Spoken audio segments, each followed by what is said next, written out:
Hello and welcome to our VPK Application Q&A webinar, and thank you for joining us. And we are recording this so that you can listen to this later. And just as a reminder, this webinar was driven by your submitted questions that we received from the time we gave the other webinar to up until now. So we appreciate those of you who contributed, as well as those that we received by email or just in passing at events. So we have tried to incorporate your questions here. And I think that we will be able to give you some more clarification as we go. And Jessica is monitoring the chat box for us, so you can feel free to also jot in your questions there, and she's monitoring those. And so I forgot to say, this is Darlene SSRA, and Jessica Lord is also with me. And just so, again, to go over our objectives for our webinar together, we are going to cover timelines for submission and scoring to make sure we're all clear about that. And we're going to review questions from each section that pertain to utilization, program management, teaching and learning, and continuous quality improvement. So just to begin with, we want to be very, very clear that all applications must be submitted electronically through ePlan. And the applications were emailed to VPK directors during the week of December 3rd, 2018. And the application was posted on the VPK website during the same week. And changes to the application have been made already in ePlan, and the platform has already been available. And this is the important part. All applications will be due February 8, 2019 at 11:59 p.m. And notification of awards will be made by April 15, 2019. And just as a reminder overall that the application was broken down into 4 sections. The utilization section was weighted. All questions in that section are weighted at 25%. Program management piece is 20%. Teaching and learning is 35%. And the continuous quality improvement is at 20%. So beginning with questions that we received about utilization and any reminders I wanted to give to you, I'll talk about first. So section 1 is utilization. So some of the questions that we kind of received is just checking and seeing where will you find your data trends. They are already there, so you should be able to guide your responses by what you see in ePlan. And again, pay attention to the questions you do not have to answer on the application if you meet or exceed the 90% utilization rate already. So that's exciting change for this year, so you won't have to answer those questions. So in section 2, the program management piece, we had a question about statement of service considerations. So this question is a little bit odd at first glance, but it is required by law. It's asking districts to respond to all, like, really this is like a wish list. It's like, if the situation were to occur, how would your district be able to respond? So in kind of that context, it's like asking districts to respond to potential challenges their district would encounter in serving all 4-year-olds if, this is that if part, funding were granted to do so in the future. So things you might want to note here, you might consider some potential challenges, such as would you have a shortage of highly qualified pre-K teachers to support any added classrooms? Or perhaps you have enough teachers, but the physical facility space to house additional classrooms would be a challenge. Or perhaps there's a lack of resources to support additional classrooms. Or perhaps transportation might be something that would be a barrier. So what's being asked here is really, you're not being penalized for the challenge you state. You just need to provide an answer to how would your district respond if they were given funding that could cover all 4-year-olds and allow them to serve all 4-year-olds. So that's what you need to include here. Somebody else asked to send in a question about where do we request additional or less classrooms. I would suggest that you indicate your need to increase or decrease the number of requested classrooms in the identification of needs section of the application. So again, put that where you're describing the need you have for programs. And I'm also going to encourage you to reach out to our Head Start community, and or here at the state, we have Belva Weathersby, who is happy to serve and answer any questions. Her email is Belva, B-E-L-V-A .Weathersby, weather as W-E-A-T-H-E-R-S-B-Y, so belva.weathersby @10.gov for assistance. She can help you access the community needs assessment report that's already been compiled and is available that will help you justify the need for additional classrooms. So I would encourage you to reach out to that. I think we did have a question that falls under teaching and learning section that we may move to. Yep, section 3. We had more questions under this section, so I wanted to really honor and devote most of our time on this webinar to the teaching and learning section, because we had a question specifically given by someone that said, I just need a lot more clarity around what this whole section is asking. So after we just did those preliminary questions, I wanted to devote our time to really looking at each part of this section so that that person, as well as everyone else, would feel very confident in this section. So this, again, is worth 35%. There's 3 sections that this includes: classroom organization, integrated systems, and interactions and instruction. So let's look at each of these. Okay, so the first one, I actually want to start with, I'm going to bounce around. Let's start with the integration of systems question, which is 6A. And here, it seems odd because there's only one thing to answer. So if you are just asked to simply write the name of one of the following 3 state-approved pre-K curricula that your district is implementing. So the only answers that can go here is you can put Big Day for pre-K, Connect for Learning, or Creative Curriculum. Which one did your district use? And then a score of 4 is going to be given if you are implementing one of these 3 curricula listed, or you will receive a 0 for any other curricula that is listed. So that one's pretty cut and dry. Some folks have asked, like, do I need to say any more? Because this is about standards alignment, but we know that the reason why these 3 curricula were selected because they have strong standards alignment. Okay, so then in the teaching and learning section, there was a question sent in about, well, this is a change from last year, because under the classroom organization section, we were asked last year to say, how is our programs really ensuring that they are child-centered? And there is a slight change to this question this year that involves the curriculum. So here it's best if you describe how you maintain a child-centered instruction approach through the implementation of your state-approved pre-K curriculum. Because we know that you can be given a curriculum and still there would be the idea that somebody could still choose to have children do things that might not be child-centered or appropriate within that curriculum, and not giving children choice or having it all teacher-dominated. So this is an opportunity for you to really discuss how you're maintaining a child-centered instruction approach through the implementation of your state-approved pre-K. And here's some things you might include here. Provide some examples of how materials are selected to meet not just academic, but also the developmental needs of a child. Also share examples of how materials in the environment are changed to meet the needs of students. And then provide examples of how materials are rotated throughout the year, and also examples of how materials provide interactive experiences. So again, your focus is still on child-centered, but through the lens of your curriculum implementation.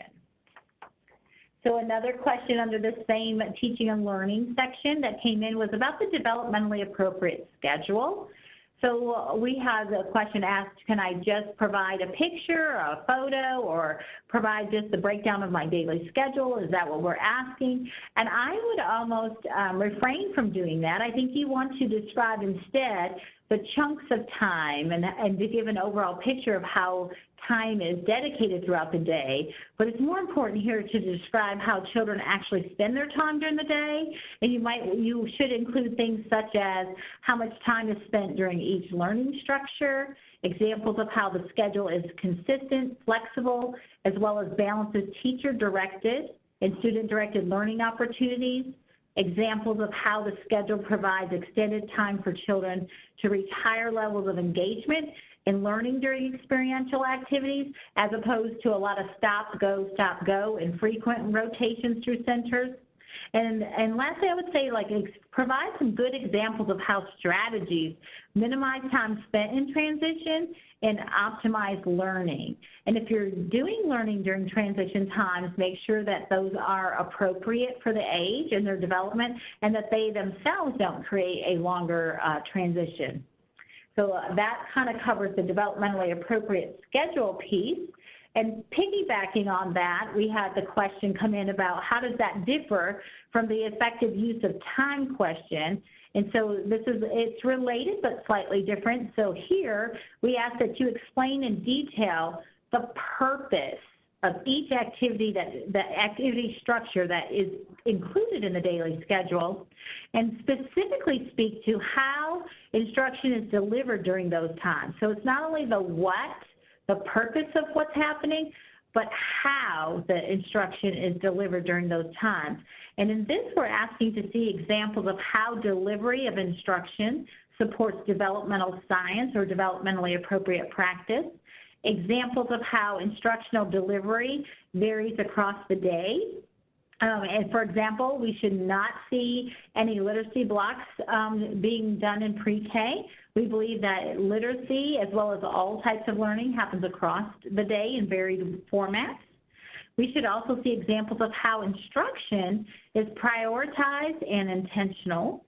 We should see examples of how small groups and one-on-one instruction occurs during student-directed times or centers, and that we see this reduction of pulled out time where children are pulled out for isolated learning or support, and instead an increased pressed in time during center time where teachers actually meet, or teacher and assistants actually meet children during their play, during learning centers to scaffold and support learning.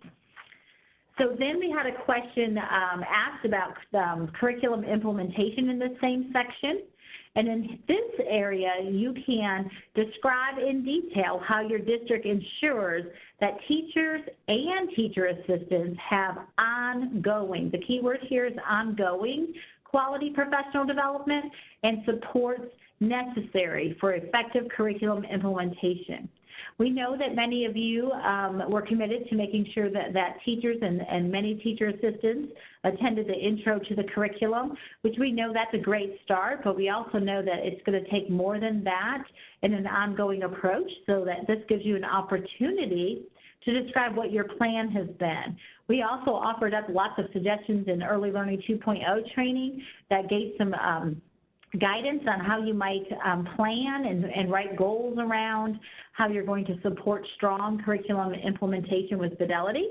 But here you can include examples of how ongoing support is provided, how you can have evidence that teachers and teacher assistants receive curriculum training, provide examples of job-embedded professional development opportunities provided throughout the year, because we know that teachers and teachers assistants do not always benefit from training that's outside of their classroom practices, but that they can actually apply the learning right inside their own classroom and making it more relevant and timely.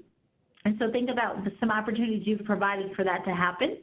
Also provide some examples of collaborative professional development opportunities that you've allowed for teachers and teacher assistants to come together to plan and think about the curriculum and think about instruction and the needs of the children. So what kinds of collaborations have they had? And then evidence that the same curriculum is used consistently throughout the district. And if you have a case where the majority are using one curriculum and then there's a pocket that use another, just speak to that. How are you ensuring that there's still a strong, ongoing quality professional development support for that? And how are you ensuring that there is effective curriculum implementation? And if you offer professional development and you have more than one curriculum that's being used from our state-approved list of 3, say you have 2, you need to really provide details around how you are ensuring when teachers attend that they are walking away with strong strategies for their own curriculum. And in the same section, there was questions asked about the child assessment and observation. And here, you have an opportunity to list and describe how pre-K data is collected, reviewed, and used to inform practice. So this is asking a little bit more than just a listing of what you do to collect. We really want to hear about who's reviewing, when is it reviewed, and for what purpose is it used to inform practice. And so here I would include examples of how data collected is used to inform practice, as well as how data is collected to improve practice. So there's one thing to inform it, but if you never do anything with that information, then you're not going to improve practice. So there's this idea of using the data to inform practice as well as to improve practice. But digging a little deeper, we want to see some examples of how data collected is used, that the data that's being collected is developmentally appropriate. So it's been collected in an authentic way. It is developmentally appropriate in what the data is asking children to demonstrate. And also that the time it takes to collect it is also developmentally appropriate for the child, and that the tools and the methods that are used to collect the data allow children to be assessed authentically and only when necessary. We're trying to avoid too many assessments that actually impose on instruction and limit time for instruction, and those instances where children spend more time in being tested about what they know instead of really being engaged in learning and being able to learn more things. So we want to see a move away from too much testing of them. So we also want to see evidence that data is collected and reviewed at the classroom, school, and district levels. So that should give some big information around that. I also want to throw out here, as we're thinking about some assessment and observations, this might be a place for you to talk a little bit about the student growth portfolio. You can talk about how you have supported teachers in their training of portfolios. You might also talk about how you ensured that what the work samples for portfolios were developmentally appropriate and how it meets these criteria. So that's a place that you can put that. You can also mention your team evaluations if your district's using those. We have a team guidance observation document that was created for pre-K in October of this year, specific to pre-K. You can speak to how you're using that team guidance observation document to help ensure that we're reviewing the collected data and it's informing and improving practice. Then there was a question around special populations, and some folks were a little worried that what happens if we meet or exceed our 90% utilization, but yet we might only be at an 8% rate at including children with special needs and those that you serve. I want to be very specific to say you are not going to be penalized in this category if you already are meeting or exceeding that 90% utilization for low-income 4-year-olds. But here's what I want to say. This question actually talks about what is your plan or strategies that you have in place or plan going forward to effectively serve children with exceptional learning needs. So this response should really speak in detail about what are your plans and strategies that you have. And you want to talk about providing data that demonstrates that inclusion is an intentional practice within your district. You want to talk about where you are meeting that goal of 10%. And if you don't meet that goal of 10%, of children with special needs are served, then you're going to provide a detailed plan that includes described strategies that you're going to use or you are using to increase the number of children served who require special education services. This is where I had a question from a couple of districts saying, like, it's impossible to get IEPs written in time. before this application is due. This is not requiring that. What this is requiring it and asking of you is to be proactive in your strategies. Are you collaborating with TEIS, our early intervention system, our Head Start program? Are you going out early, like in the spring when the application process opens up for your students? Are you purposely going out and intentionally seeking out families already being served and letting them know about their opportunity to apply to the VPK program? Are you targeting those types of things early to help make this a strategy? So we're not saying hurry up and get an IEP by February 8th. We're not talking about that. We're talking about a bigger, like, detailed plan of action. And then providing evidence of intentional inclusionary practices, like maybe you're not at 10%, but you are doing some great work also to make sure that the environments children will come into are going to best support children and all children's developmental needs. So that, how have you been intentional about setting up your learning centers so they're inclusive of children rather than exclusive? So the design of the classroom can be spoken here, as well as training of teachers and types of things that are included in your plans. So lastly, an evidence of a plan of how the district will serve children who have not been formally identified with an exceptional learning need, but begin to show signs of needing extra assistance.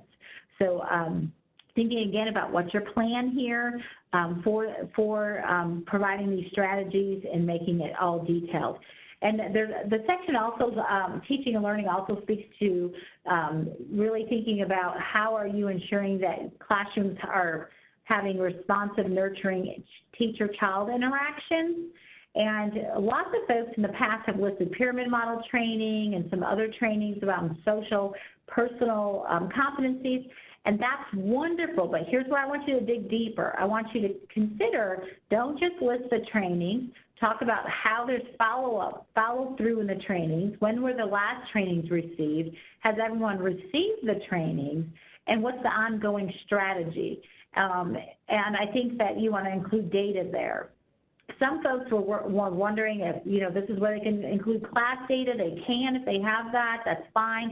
If you're not using class data at this point, you will not be penalized for the use of class data, so please don't worry about that at this point. You use the data you have for that. And the last section of the application is on continuous quality improvement. And I wanted to talk about the SMART goals. We've had a few questions about that. Where are we supposed to include the 2018-19 SMART goals? Or are we supposed to use the 2019-20 goals? And here's what I'd like you to do. I'd like you to really focus on your 2018-19 SMART goals, to say these were our goals in the beginning, and make sure that those goals do follow the SMART goal formula where they are specific, measurable, attainable, relevant, and timely. And talk about where you are in meeting those goals, like what does the data tell you, and what have you done towards those goals. And then I think that it's a good place to say, and what are you thinking towards your 2019-20 goals based on that? So if you definitely need your 2018-19 SMART goals, but it would be really good to also speak to what are you projecting out to the 2019-20 goals, and make sure you include at least one goal for each of, like you should have at least one goal for ELA, a goal for math, a goal for approaches to learning, a goal for social personal, as far as the instructional goals, and at least one program goal. So that's what you need to look at here. And again, just for continuous quality improvement, you can speak to the things that, like maybe this is a place where you want to talk about things you're working on as a program as a whole. You can certainly include some of those things. But overall, we had very little questions about this except for around the SMART goals. Again, we appreciate the questions you submitted that informed this webinar. Feel free to reach out to us. We know that you're working very diligently on your applications, and we are here to support you